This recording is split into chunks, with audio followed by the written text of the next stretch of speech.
Right now, we are nearing Election Day with just 2 days until voters make their final decisions. Thanks for joining us for 10 Tampa Bay this weekend. I'm Miranda Parnell. While all eyes are on the presidential race, folks are closely watching key issues statewide that are also on the ballot, including recreational marijuana and abortion. 10 Tampa Bay's Miguel Octavio has more from the final push before Election Day. Lines have been nonstop at early voting sites across Tampa Bay. People wanted to make the most of this final weekend before Election Day.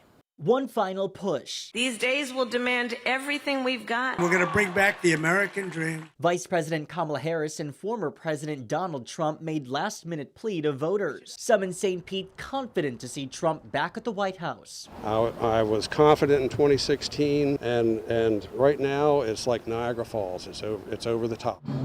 Just blocks away at this rally, Harris supporters say she's key to protecting abortion rights. There's so many of our young people who have been raped and molested, and I'm a product of that. So you should be able to make your choice. It's an issue early voters say drove them to the polls, including first-time voter Zoe Sullivan. Actually be able to have and share how I feel about it is it feels important. Florida would see its 6-week ban on most abortions and if voters pass Amendment 4. I think our campaigns this cycle hopefully will keep it just below 60%. Hillsborough GOP State Committeeman Tom Gatens doesn't see it meeting the 60% threshold needed to pass, but he says it may work for Amendment 3, which would legalize recreational marijuana in Florida. There are people on both sides of the equation that support it really strongly. For perspective, Trump states he supports legalizing pot, but Governor Ron DeSantis is campaigning against it. Your default when they are proposing constitutional amendments should be no.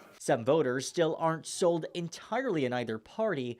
I didn't want to vote for either Harris or Trump. But failing to vote was not an option. Harris and Trump will both campaign in Pittsburgh, Pennsylvania on Election Day Eve. In St. Pete, Miguel Octavio, 10 Tampa Bay.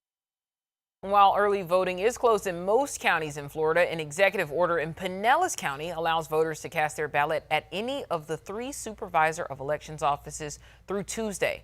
As of a count earlier today, more than 8 million Floridians have either sent in their mail-in ballots or voted early.